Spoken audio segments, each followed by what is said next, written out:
Shalom saudara-saudaraku yang terkasih dalam Yesus Kristus. Pada kesempatan kali ini saya akan menyampaikan beberapa isi firman Tuhan dalam beberapa waktu ke depan.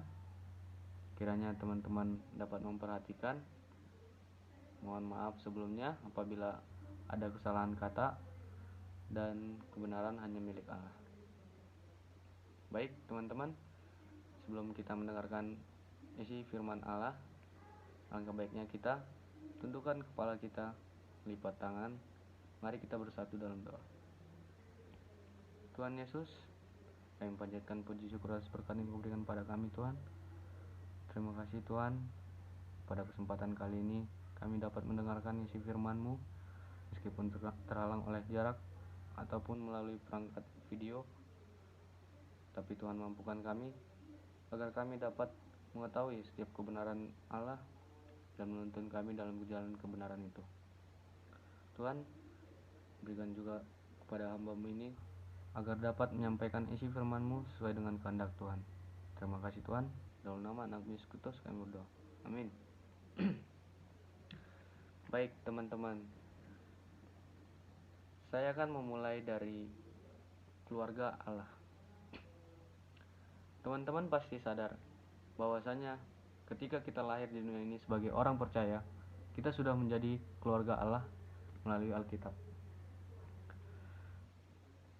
Tuhan menyampaikan setiap isi firman-Nya melalui Alkitab, sehingga kita dapat menemukan jalan kebenaran dari apa yang telah disampaikan Tuhan Allah kita melalui Alkitab ini. Sehingga teman-teman, Tuhan berharap bahwa kita ini sebagai anak-anaknya menganggap bahwa kita ini adalah bagian dari keluarga Tuhan, keluarga dari Allah, karena kasih Tuhan itu sungguh besar dan mulia. Baik teman-teman, apa itu manfaat dari menjadi keluarga Tuhan? Kita buka ayatnya, Filipi 4 ayat 19.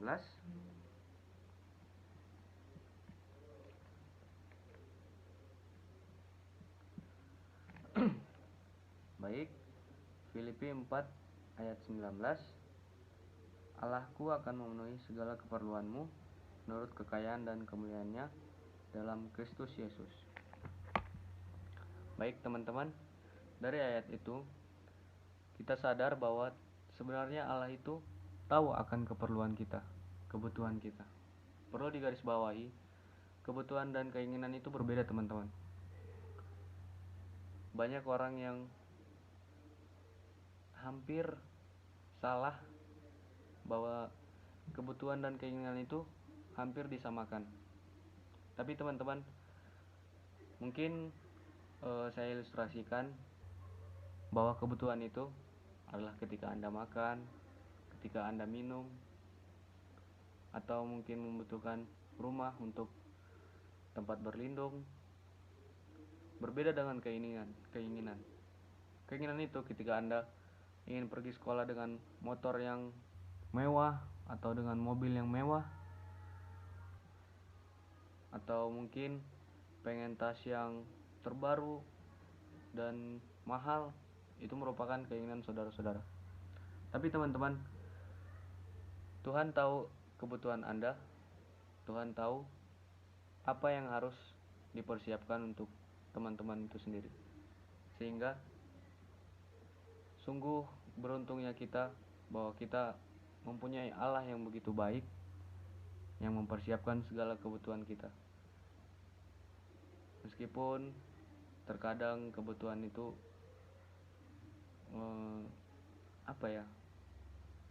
terbilang lama didapatkan, tapi dari waktu yang kita dapatkan itu kita mendapatkan hal-hal yang harus diperhatikan, bahwasanya Tuhan itu baik. Namun teman-teman,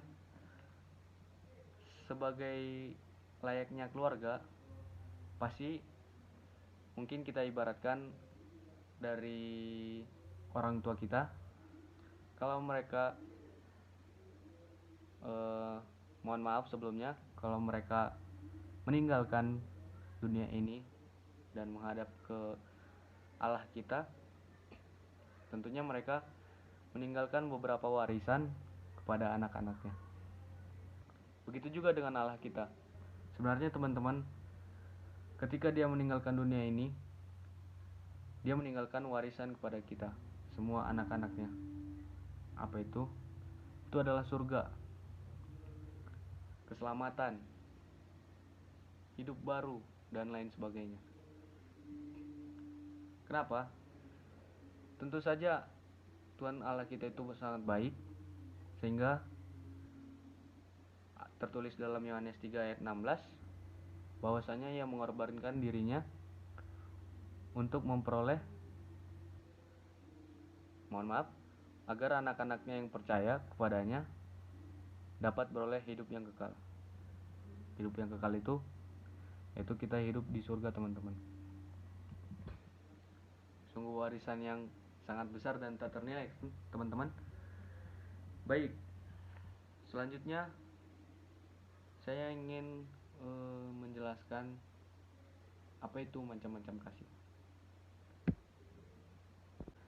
Baik, ada 4 macam kasih yang dapat dibagi beberapa macam, yaitu kasih storge adalah kasih mesra orang tua terhadap anak dan sebaliknya. Kasih eros adalah kasih yang muncul karena ada perasaan menginginkan. Kasih phileo adalah kasih biasa yang terjadi di lingkungan persaudaraan atau pertemanan atau mungkin sahabat-sahabat kita. Dan kemudian adalah kasih yang paling mulia, kasih agape, kasih yang tak bersyarat, cinta yang tetap mengasihi walaupun tak dikasih. Teman-teman, kasih Allah itu dapat kita kategorikan termasuk dalam kasih agape. Kenapa? Tuhan menciptakan kita dengan begitu ragam orang-orang, dengan begitu ragam sifat-sifat kita, kepribadian dan karakter-karakter masing-masing. Tapi Tuhan tidak pernah mengharapkan kita harus,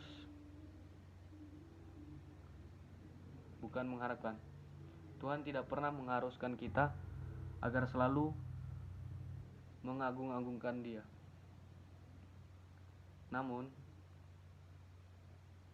Tuhan mengharapkan kita agar tetap selalu menyembah Dia, memuliakan namanya dengan keinginan kita sendiri, dengan rasa atau karakter yang kita miliki kepada Tuhan kita Allah. Sungguh kasih yang begitu besar, teman-teman, yang mungkin belum banyak orang yang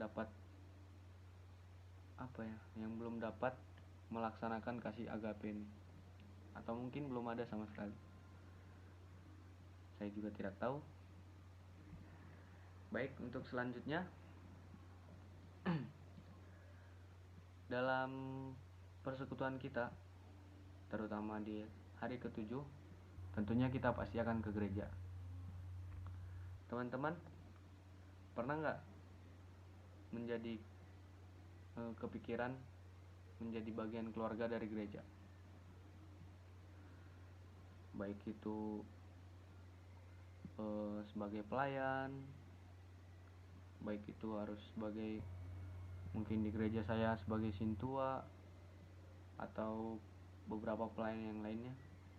Tentu saja kita semua harus berkeinginan ya untuk menjadi bagian dari gereja. Nah, kenapa? Karena teman-teman, waktu kita di dunia ini hanya singkat. Jadi layaknya seorang Kristus yang melayani manusia, kenapa kita enggak gitu? Kita sebagai manusia yang harusnya melayani dengan setulus hati kita, kenapa harus enggak gitu? Oke, teman-teman, untuk selanjutnya mungkin di beberapa persekutuan kita sering terjadi cekcok ataupun ada hubungan yang retak, teman-teman.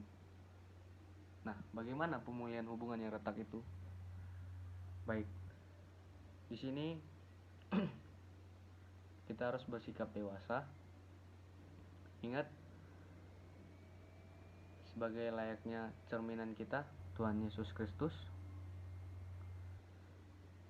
pada saat mungkin kita ingat momen yang bahwasanya Yesus marah di depan gereja, itu banyak orang yang jual-jualan, yang sementara seharusnya gereja itu adalah bait suci Allah dan jangan dikotori oleh hal-hal yang mungkin seperti itu. Bagaimana cara pemulihan hubungan yang retak ini? Mungkin teman-teman harus bersikap dewasa. Ingat, selalu jangan mengedepankan perasaan. Ingat juga bahwa teman-teman kita yang lain itu, atau mungkin teman kita yang sedang cekcok lawan teman kita, sebagai lawan cekcok kita, mereka juga punya perasaan. Kita harus memikirkan bagaimana perasaannya dan introspeksi diri sendiri. Apa yang sudah Anda lakukan? Apakah kamu sepenuhnya benar? Atau mungkin banyak kesalahan yang dari kamu juga? Kalau setiap orang berpikir seperti itu, mungkin ya setiap hal pasti ada sesuatu yang bertentangan gitu ya teman-teman. Namun kalau kita berpikir seperti itu, hal yang bertentangan itu tentunya akan dapat diselesaikan dengan baik dan tanpa adanya perpanjangan masalah. Baik teman-teman, untuk selanjutnya mengenai karakter, ada yang merasa karakternya masih terus begitu-begitu aja, atau mungkin bosan dengan karakter Anda yang terlalu monoton. Mungkin kita baca ayat Alkitabnya dulu dari Yohanes 13 ayat 13.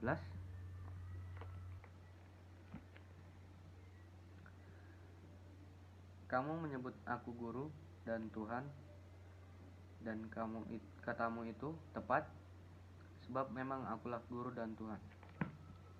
Baik, perlu kita garis bawahi, karakter kita itu adalah cerminan dari Tuhan Yesus Kristus.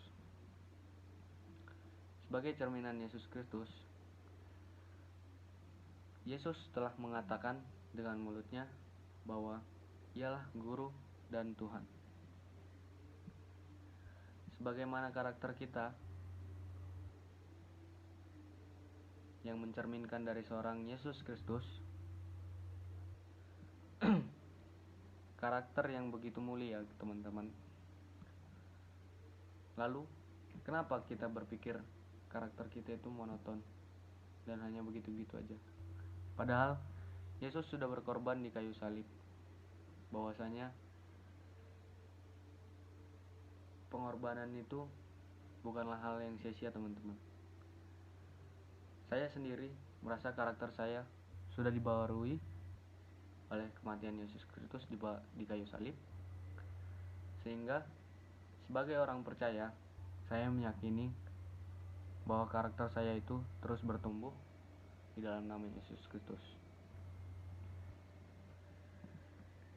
Baik, selanjutnya ada yang masih ingat buah-buah roh yang di ayatnya Galatia 5 ayat 22 sampai 23.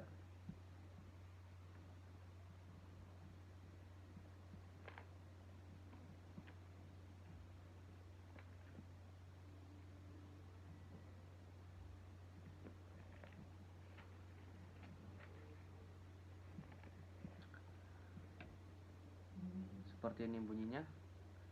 Tetapi buah roh ialah kasih, sukacita, damai sejahtera, kesabaran, kemurahan, kebaikan, kesetiaan, kelemah lembutan, penguasaan diri. Tidak ada hukum yang menentang hal-hal itu. Oke, sewaktu saya masih di sekolah minggu, ada lagu yang memudahkan untuk mengingat buah-buah roh. Mungkin seperti ini bunyinya. Kasih, sukacita, damai sejahtera, kesabaran, kemurahan, kebaikan, kesetiaan, kelemah lembutan, dan penguasaan diri. Mungkin itu sebuah lagu untuk memudahkan kita mengingat buah-buah roh gitu ya teman-teman. Baik, untuk buah-buah roh selanjutnya kita buka di ayat Roma 10 ayat 9 dan ayat 10.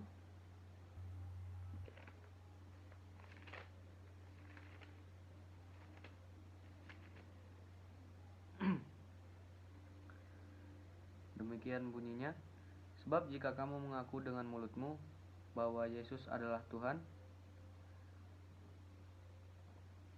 dan percaya dalam hatimu bahwa Allah telah membangkitkan Dia dari antara orang mati, maka kamu akan diselamatkan. Karena dengan hati orang percaya dan dibenarkan, dan dengan mulut orang mengaku dan diselamatkan. Baik teman-teman, saya ingin mengilustrasikan buah roh ini dari sebuah pohon. Mungkin teman-teman pernah menanam atau pernah melihat orang menanam sebuah pohon, kita misalkan pohon mangga gitu. Kita lihat orang yang menanam itu memiliki kasih, sehingga ketika dia menanam, dia mengasihi tanaman itu dengan menyiraminya setiap hari, atau mungkin dengan memupuk dan merawat tanaman itu setiap hari. Kemudian ketika pohon itu bertumbuh, ada sukacita teman-teman. Sukacita yang membuat si pemilik itu ataupun yang orang menanam itu merasa bahagia ketika melihat tanaman mereka tumbuh dengan subur dan dengan baik. Kemudian setelah pohon itu tumbuh, selain adanya sukacita, pemilik tersebut merasa damai sejahtera ketika pohon itu bertumbuh, mengeluarkan udara yang segar gitu teman-teman. Ada kasih, sukacita, dan adanya juga damai sejahtera. Kemudian kesabaran, ketika ada mungkin badai yang menghadang, pohon itu tetap tumbuh dan tetap kokoh, sabar, meskipun ada badai hujan ataupun hal lain sebagainya.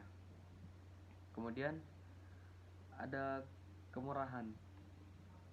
Di sini kemurahan kita ilustrasikan sebagai dengan tumbuhnya pohon itu, dia sebagai penopang ataupun pelindung orang-orang yang akan berteduh di bawahnya.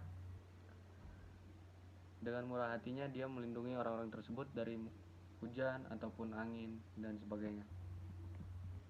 Kemudian kebaikan. Mungkin bukan hal lazim lagi ya tentang kebaikan. Kita sambung lagi terkait kesetiaan. Nah, di sini teman-teman sadar gak sih, pohon itu ketika sedang adanya hujan, kita berlindung di bawah pohon itu, dan kemudian ketika kita meninggalkan pohon itu masih setia berdiri di situ teman-teman, tanpa kita mengucapkan terima kasih, tapi pohon itu tetap setia dan berdiri kokoh untuk melindungi kita dari hujan. ataupun angin ataupun yang lainnya. Kemudian kelemah lembutan dan penguasaan diri. Ketika mungkin sebuah pohon itu diserang oleh parasit atau ada parasit yang mencoba mengambil nutrisi dari si pohon itu, tentu orang yang menanam ini menyingkirkan parasit itu, namun tidak dengan tidak dengan kasar gitu ya teman-teman, tentu saja dengan lemah lembut, bahwasanya parasit ini juga tanaman dan sebuah makhluk hidup gitu teman-teman. Nah, ketika dari beberapa ilustrasi tadi, tentu saja sebuah pohon itu akan menghasilkan buah yang baik, yang menyenangkan pemiliknya, sehingga balik ke tadi, tentunya si pemilik itu akan merasakan sukacita dan damai sejahtera teman-teman. Baik, firman yang selanjutnya kita akan masuk ke dalam apa itu pencobaan. Teman-teman, mungkin setiap kali kita pasti merasakan pencobaan, baik itu pencobaan yang sulit kita hadapi ataupun pencobaan yang mudah kita hadapi. Tapi teman-teman, bagaimana sih kita agar dapat menang dari percobaan itu? Saya mengilustrasikan bahwasanya kita harus menghadapi pencobaan itu dalam masa perang. Kita contohkan seorang ksatria yang memperlengkapi setiap anggota tubuhnya dengan alat-alat perang, yaitu helm, pakaian ksatria yang terbuat dari besi, kemudian pedang, dan juga tameng. Kita dapat mengilustrasikan itu sebagai perlindungan diri kita dalam menghadapi percobaan. Baik teman-teman, adapun ilustrasi lain adalah seperti ini. Ada sebuah kisah seorang monyet yang sedang bersantai di sebuah pohon. Namun ada angin puting beliung yang menghantam si pohon tersebut dan mengenai si monyet itu. Namun si monyet itu tetap berpegang teguh dengan segenap kekuatannya. Dia terus memegang kuat si pohon itu. Yang terjadi, setelah angin itu reda, dia kembali duduk lagi bersantai dan menikmati pemandangan dari atas pohon itu. Kemudian ada lagi angin yang lebih dahsyat lagi, angin tornado, menghantam si pohon itu, tentu saja mengenai si monyet itu. Namun apa yang terjadi? Si monyet itu lebih kuat pegangannya dan lebih lagi semakin lebih menambah kekuatannya. Dengan segenap kekuatannya dia memegang erat-erat pohon itu. Nah, ketika angin tornado itu reda, dia kembali lagi bersantai dan kembali menikmati pemandangan dari atas pohon. Namun tiba saatnya angin sepoi-sepoi datang dan menghampiri pohon dan si monyet itu. Namun yang terjadi, si monyet itu bersantai dan menikmati bahwasanya angin sepoi-sepoi itu lewat. Apa yang terjadi? Si monyet itu tertidur dan kemudian terjatuh dari pohon. Makna yang dapat kita ambil dari sebuah cerita ini adalah, mungkin ada pencobaan yang kuat gitu teman-teman, yang sulit kita hadapi, namun kita tetap berpegang teguh kepada Tuhan dan kita percaya. Adapun percobaan yang lebih berat lagi, tetap kita malah semakin kuat dan bertumbuh dalam Tuhan.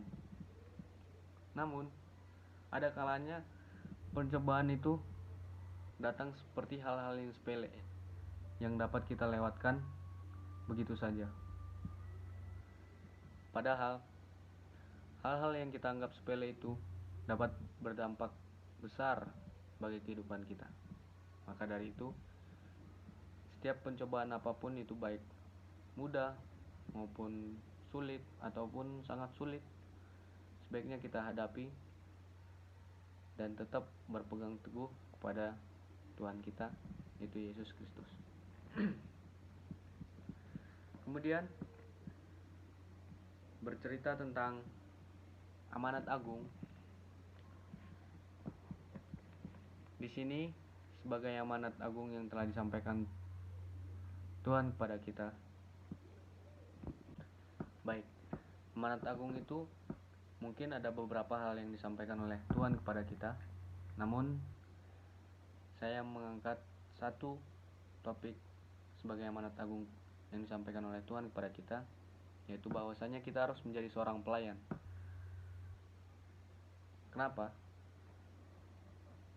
Mungkin teman-teman di sini merasa berat gitu ya, ketika dikasih sebuah kesempatan menjadi seorang pelayan Tuhan, baik itu sebagai apapun panggilannya. Namun terkadang kita menyanyiakan kesempatan itu, teman-teman. Kita berpikir itu terlalu berat, mungkin menyanyiakan waktu ataupun hal lain sebagainya, teman-teman. Namun kalau kita sadari, kalau kita menolak kesempatan itu, kita justru menyanyiakan waktu kita, teman-teman. Di kehidupan kita yang singkat ini, apabila kita tidak memaksimalkan kehidupan kita dengan sebagai seorang pelayan, yaitu pelayan Tuhan Yesus Kristus, begitu tidak bermaknanya kehidupan kita, teman-teman. Kenapa? Kembali ke cerita yang tadi yang saya sampaikan. Seorang Kristus adalah seorang Bapa atau Allah yang turun ke dalam bumi gitu, teman-teman, dan menjadi seorang pelayan bagi kita manusia. Bahkan seorang Yesus gitu, teman-teman, rela mengorbankan dirinya menjadi seorang pelayan. Kenapa kita tidak gitu, teman-teman? Maka dari itu jangan menyanyiakan kesempatan yang diberikan kepada kita, dan jawablah panggilan Tuhan dengan baik, teman-teman. Oke, untuk selanjutnya mungkin ke bagian visi hidup, tapi sebelum itu saya ingin menampilkan sebuah cuplikan video yang mungkin dapat menyentuh hati kita. Demikian videonya.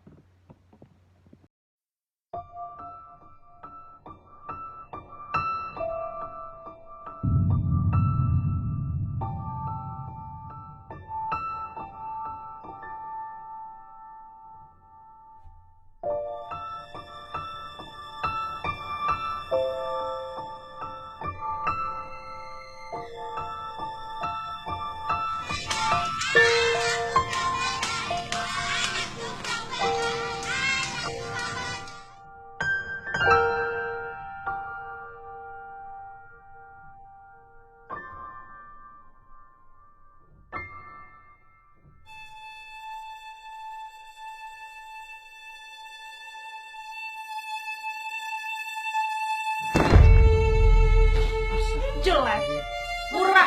Kamu ngerti gak sih perasaan aku? Aku mau hidup miskin.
beli nasi, makan dulu.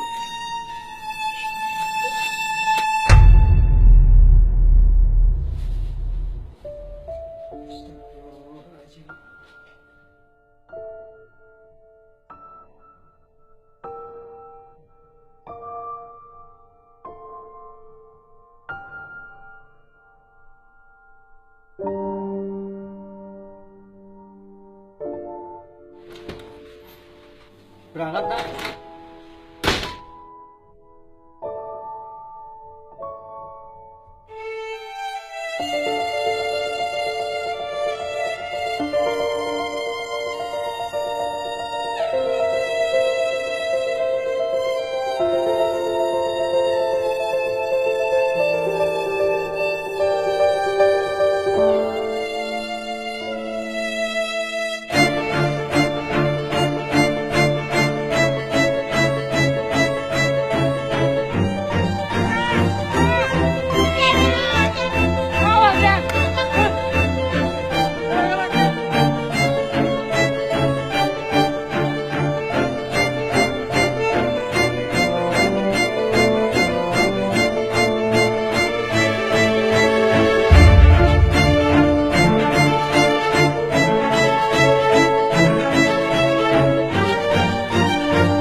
Baik, teman-teman, mungkin sudah melihat sebuah cuplikan video yang tadi ditampilkan.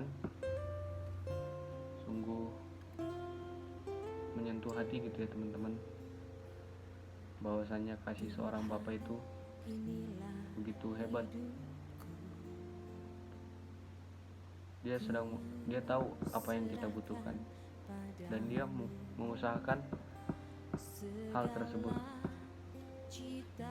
Meskipun banyak yang harus dikorbankan, banyak yang harus mungkin banyak perasaan kita yang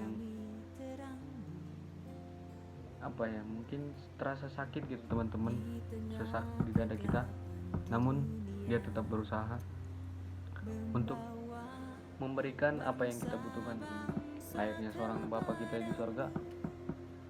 Kembali yang saya ucapkan tadi, dia tahu apa yang kita butuhkan. Meskipun ada beberapa yang kita inginkan, namun Tuhan tetap mengedepankan apa yang kita butuhkan. Jadi teman-teman,